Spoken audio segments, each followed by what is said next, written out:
Halo Sobat Exploring Herbal, kembali lagi dengan saya Herbalis Kartika pada channel Exploring Herbal. Jadi pada video kali ini saya akan membahas terkait makanan satwika. Nah, kenapa saya mengunggah video ini? Karena terkait dengan kewajiban yang mengajar kuliah Ahara Yoga atau diet sehat menurut Hindu. Kemudian ini juga ada kaitannya dengan terapi alami atau herbal, karena banyak bahan-bahan herbal yang berfungsi sebagai makanan fungsional. Di beberapa materi akhir kuliah juga akan membahas terkait bahan-bahan herbal atau alami apa saja yang dapat digunakan untuk pencegahan dan terapi penyakit. Namun, kita akan lebih banyak membahas ke komoditas pangan, jadi herbal atau bahan alam yang biasa digunakan sebagai bahan pangan, gitu ya. Ini juga penting untuk penggunaan di terapi non-farmakologi. Jadi, kalau di farmasi atau herbal itu ada istilahnya terapi farmakologi dan terapi non-farmakologi. Pada terapi non-farmakologi atau terapi tanpa obat, pasien akan diberikan rekomendasi perubahan gaya hidup maupun penyesuaian pada diet atau konsumsi makanan. Sehingga materi kali ini itu akan mendukung juga pada ke terapi pasien seperti itu.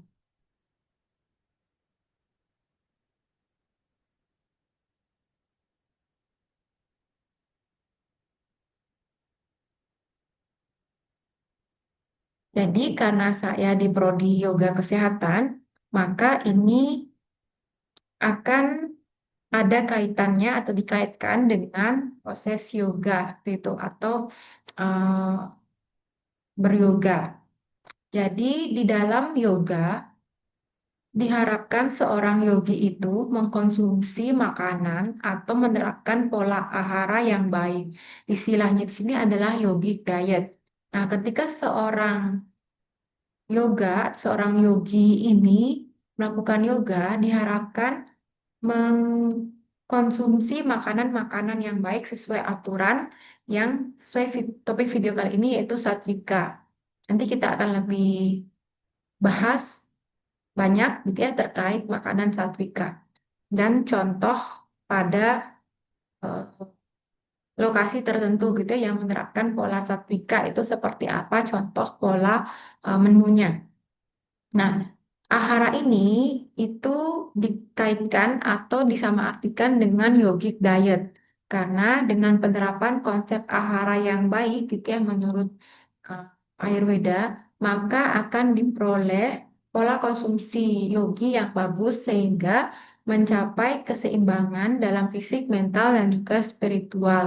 Seorang yogi itu dapat memperoleh pencerahan dan kesadaran yang lebih baik sehingga dapat melaksanakan praktek yoga dengan baik.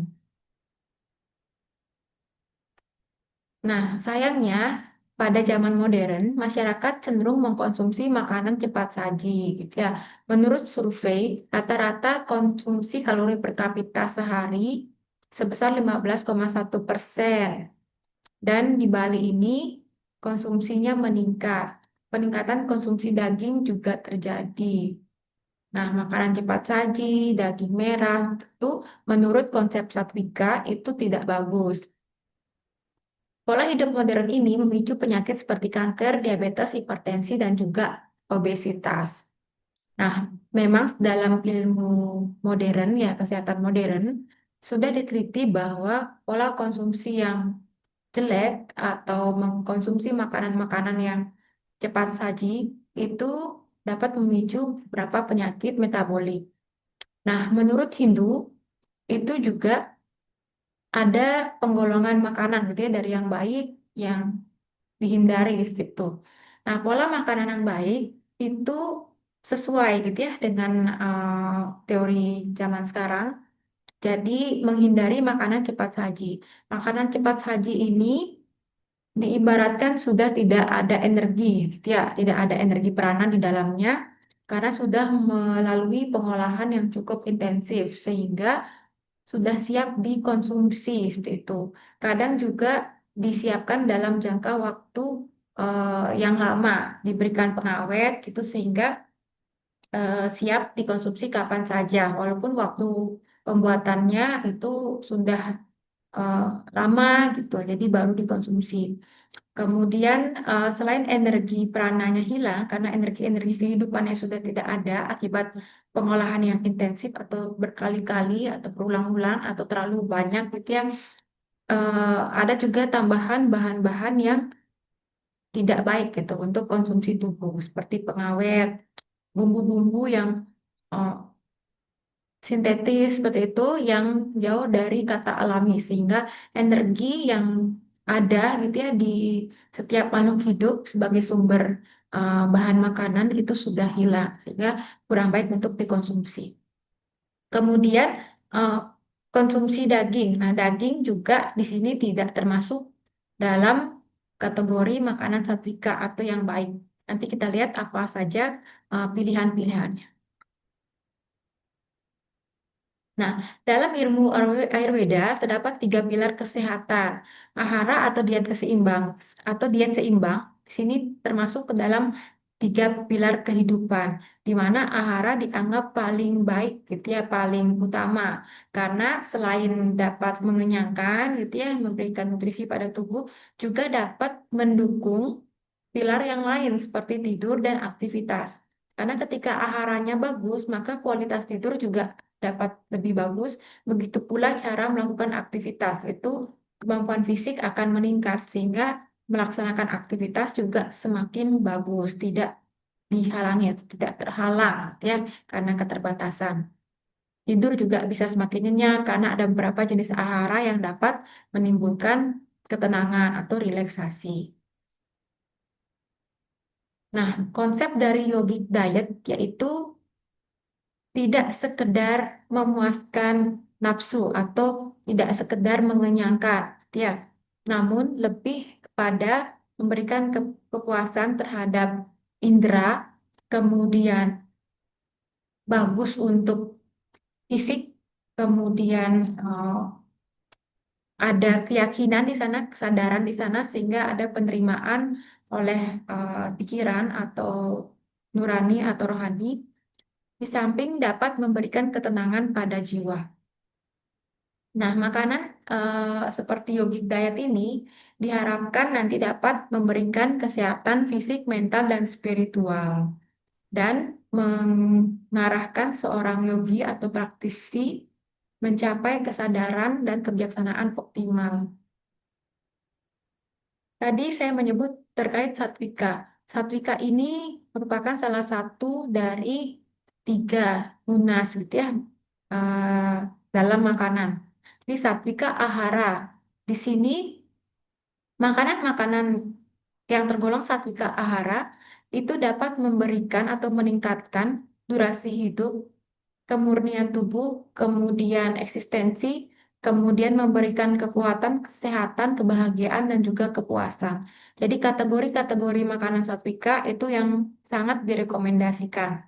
Seperti makanan yang eh, bernutrisi, kemudian yang masih segar, seperti itu. Lalu Rajasika Ahara atau Rajasik Ahara, makanan yang ini dalam kategori yang berlebihan-berlebihan, seperti terlalu pahit, terlalu asin, terlalu asam, terlalu pedas, bahkan terlalu gosong, gitu ya, terlalu lama dipanggang sehingga makanannya jadi gosong. Nah, ini dipercaya menyebabkan distress, misery, dan penyakit, gitu ya. Kemudian menyebabkan gangguan pada rohani karena tidak ada kepuasan yang didapat, tidak ada apa namanya, tidak ada nutrisi yang diperoleh oleh fisik termasuk ke otak, tuh jadi sia-sia uh, menggunakan atau mengkonsumsi makanan ini. Dia juga bisa memicu emosi, gitu ya, emosi yang berlebihan.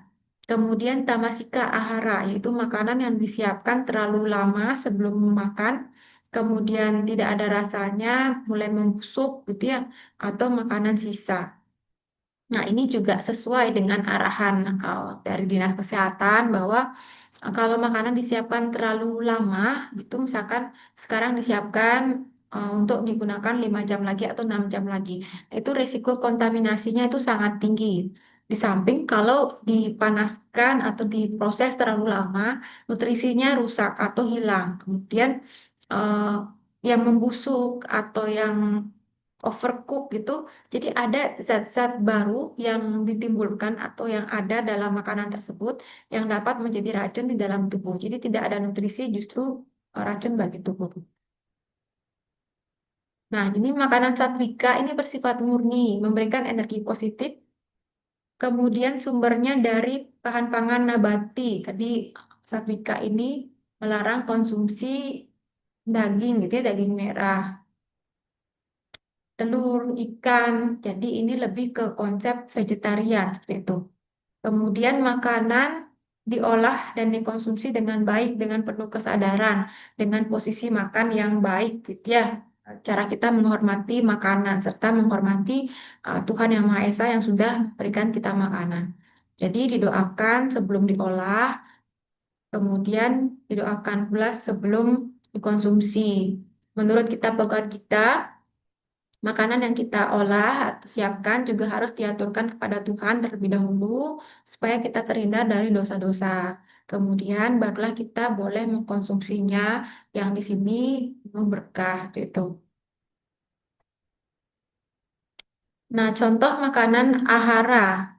Jadi fresh fruit dan berries, jadi tergolong buah-buahan yang segar. Kemudian yang raw or lightly cooked, ya, jadi sayur-sayuran yang diproses sederhana, misalkan hanya direbus sebentar atau hanya dicelupkan ke air hangat, gitu ya, sekedar untuk menghilangkan bakteri-bakteri, menghilangkan mikroorganisme atau mematikan mikroorganisme yang mungkin terbawa hingga saat kita dapat bahan itu, termasuk pula untuk menghilangkan zat-zat kimia yang mungkin terbawa ketika di budidaya, itu menggunakan pestisida dan lain sebagainya, supaya juga hilang. Karena kita mengkonsumsi yang bahannya gitu, bukan airnya. Jadi airnya yang diperkirakan sudah ada zat kimia terlarut di sana, mikroorganisme yang sudah mati, nah itu kita buang. Salad, kemudian biji-bijian, madu, dan juga produk susu. Nah, ini masuk dalam kategori satvika. Nah, ini juga eh, pengolahannya cukup yang sederhana saja, tidak perlu yang berlebihan, karena diharapkan ini kalau bisa mentah gitu ya, tapi kalau kita yakin bahwa itu sudah aman, boleh dimasak namun sebentar saja supaya energi kehidupannya masih ada, itu ya masih banyak yang kita nanti akan peroleh atau konsumsi. Nah, dalam konsep Mitahara atau prinsip moderasi, sini diharapkan kita itu tidak makan full gitu ya. Jadi ada uh, ruang masih kosong di dalam rongga perut. Jadi makanlah sebelum lapar atau berhenti sebelum kenyang. Jadi makanan yang dikonsumsi itu hanya setengah dari kapasitas perut. Kemudian seperempatnya kita konsumsi air, kemudian seperempatnya lagi dibiarkan kosong ya untuk sirkulasi udara. Makan hingga kenyang ini dilarang karena untuk menghindari penyakit gitu ya, dan juga bagus untuk proses yoga sehingga uh, kalau kekenyangan ini dapat mengganggu proses yoga gitu ya, pelaksanaan yoga. Nah, ini merupakan contoh kasus pola konsumsi makanan satwika di Sri Krishna Balarama Ashram. Jadi ada uh, ashram gitu ya yang menerapkan pola konsumsi satwika. Ini berlokasi di Denpasar. Kita lihat seperti apa yang diterapkan. Nah, kenapa bakta atau sebutan bagi orang-orang yang mendekatkan diri kepada Tuhan melalui pelaksanaan bakti gitu ya, bakti marga yoga. Nah, di sini aturan asrap itu pola konsumsi makanan satwika adalah wajib gitu ya. Sejak 1991 gitu, sudah diterapkan dan wajib. Kemudian merupakan pilihan yang rasional karena makanan satwika dipercaya meningkatkan kualitas spiritual, mental, dan fisik. Lalu secara fungsional dia juga tentu berfungsi dengan baik karena energinya masih tinggi dan dipilih bahan-bahan yang bagus. Nah, untuk ashram Sri Narayana tadi, Sri Krishna Balarama Ashram. Nah, ini memperoleh bahan makanan satvika ini dari toko khusus satvika, warung, pasar tradisional, swalayan. Nah, ini masih diperbolehkan asal dipilih gitu ya kualitas bahan yang bagus. Atau mereka berkebun atau bertani sendiri untuk memastikan kualitas bahan. Lalu diperoleh dari dana kas, uang kas atau dana punya. Punya itu dana sukarela gitu ya dari Bangta. Nah, ini terkait dengan konsep halal. Jadi supaya makanan itu memberikan hal-hal yang positif. Jadi makanlah menggunakan apa dapatkan sumber makanan itu dengan cara yang halal gitu ya, dengan yang resmi, jalur yang baik. Kemudian harus diperoleh dengan cara yang baik, tidak mencuri, korupsi, seperti itu. Kemudian jenis bahan makanan. Di sini kebanyakan menggunakan karbohidratnya dari padi-padian, beras putih, kacang-kacangan, dan umbi-umbian. Lalu sayuran, itu menggunakan sayuran kecuali jamur, lalu buah-buahan segar. Minumannya bisa air, teh, susu segar. Lalu menggunakan bumbu yang sederhana. Tadi yang di Raja Sika itu tidak boleh terlalu pedas, terlalu asam, dan seterusnya. Jadi boleh ada bumbu tapi harus diolah dengan seimbang atau balance. Berikut dapat dilihat jenis bumbunya. Kemudian tidak mengandung daging, ikan, telur, bawang merah atau putih, jamur, alkohol, dan penyedap pabrik. Jadi kalau bisa diupayakan menggunakan bumbu sederhana, itu sudah menghasilkan makanan dengan rasa yang seimbang. Nah, menu harian. Nah, ini pilihan ya, jadi diganti-ganti. Nah, menu makanan satvika, contoh nasi. Nasinya beras putih, kadang beras merah.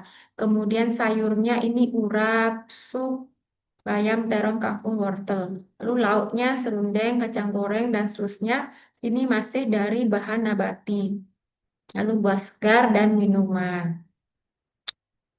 Bakta pemula masih diperbolehkan mengkonsumsi lauk mirip daging, jadi seperti makanan vegetarian yang menyerupai eh, daging gitu ya. Jadi ada beberapa pengolahan makanan vegetarian yang dapat menyajikan supaya penyajiannya mirip seperti daging sehingga masih eh, merasa makan daging itu ada kepuasan makan daging padahal yang dikonsumsi adalah makanan vegetarian. Namun diharapkan mengurangi hal tersebut seiring waktu. Cara mengolah hanya bakta yang sudah didikse atau yang sudah mencapai level tertentu gitu ya dan ditunjuk oleh guru pandita yang boleh memasak. Ini tidak boleh sembarang orang. Nah, ini eh, orang-orang tertentu ini sudah punya kesadaran yang bagus, ilmunya sudah cukup gitu ya sehingga nanti makanan yang dihasilkan itu bisa sesuai dengan standar yang diterapkan. Kemudian dapur dan peralatan harus bersih, juru masak mandi terlebih dahulu. Saat memasak tidak boleh mengobrol, namun melantunkan lagu rohani dan atau mantra. Proses umum yaitu pengolahan yang boleh dilakukan itu dikukus, direbus, atau digoreng kalau terpaksa, namun sedikit minyak. Lalu makanan dipersembahkan terlebih dahulu kepada arca atau Banten Saiban kalau di Bali. Jadi mengaturkan rasa syukur kepada Tuhan, baru kemudian dikonsumsi. Nah, cara menghidangkan ini ada gambarnya, namun di belakang nanti saya tampilkan yang lebih jelas. Nah, setelah dimasak, makanan dihidangkan di wadah bersih dan didoakan, lalu dipersembahkan kepada arca. Ini mengubah makanan menjadi prasadam atau anugerah Tuhan, sehingga bagus untuk tubuh dan pikiran kita. Ini aturan makan. Jadi bakta senior makannya 1 sampai 2 kali sehari, siang atau malam. Bakta pemula dan anak-anak boleh hingga 3 kali sehari. Makan harus duduk tenang, berdoa dan bersama-sama. Bakta laki dan perempuan tidak duduk berdampingan. Nah, ini contoh penyajian makanan satvika. Jadi piring ini seolah-olah menjadi kapasitas perut seperti itu. Dan tadi makanan hanya eh, boleh kita konsumsi untuk memenuhi setengah dari kapasitas perut. Jadi ini diberikan batas seperti itu. Nasi putih, sayur gitu ya. Kemudian lauk ini ada kacang goreng tepung sepertinya. Ini. Nah, apa dampak positif pada bangsa setelah mengkonsumsi makanan satvika?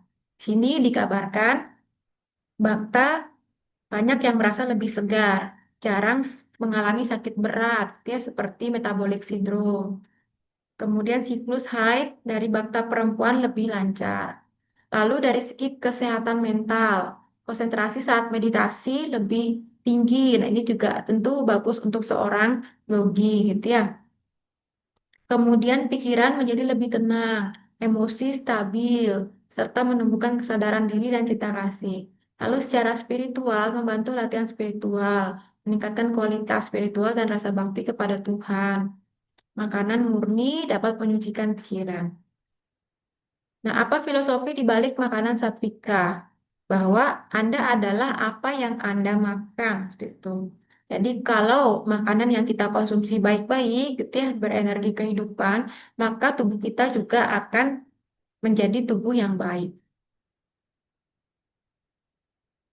Sini di kitab Bhagavad Gita menyebutkan bahwa makanan satvika itu dapat memperpanjang hidup, memberi tenaga, kekuatan, kesehatan, kebahagiaan, dan sukacita. Tidak mengkonsumsi daging dianggap sebagai pengendalian diri dan lidah, prinsip sehat spiritual yang universal. Jadi dari penerapan tadi dapat disimpulkan bahwa pendorong utama sebenarnya dari pengkonsumsian makanan satvika itu adalah memang diterapkan atau ditetapkan sebagai aturan ashram. Kemudian kesadaran bahwa makanan satvika itu rasional untuk dimakan karena makanan yang baik. Lalu punya fungsi gitu ya untuk sehingga mendorong Bakta mau menerapkannya. Karena tadi banyak fungsi-fungsi kesehatan yang terbukti seperti itu. Kemudian komponen pola makan. Jadi dari bagaimana cara memperoleh, lalu jenisnya yang diperboleh akan apa saja, alternatif menu dari bahan tersebut apa saja, cara mengolah, tadi siapa yang mengolah, lalu cara menghidangkan, ini juga perlu diperhatikan, termasuk cara mengkonsumsi, di mana harus diaturkan dulu, berdoa, cara duduk gitu ya. Kemudian implikasi holistik. Penerapan pola ini memberikan dampak positif pada kesehatan fisik, mental, dan spiritual dari bangsa. Nah, sekian sharing dari saya terkait makanan satvika. Semoga bermanfaat dan Sobat Exploring Herbal dapat menerapkan dalam kehidupan sehari-hari karena mencegah tentu lebih bagus dibanding mengobati. Yang sedang sakit pun itu kalau bisa tidak hanya bergantung pada obat-obatan kimia atau obat herbal, namun juga dibarengi dengan modifikasi gaya hidup termasuk pola konsumsi. Oke, terima kasih untuk eh, kesempatannya menonton video ini. Saya harap materinya berguna. Kita kembali lagi di video Exploring Herbal berikutnya.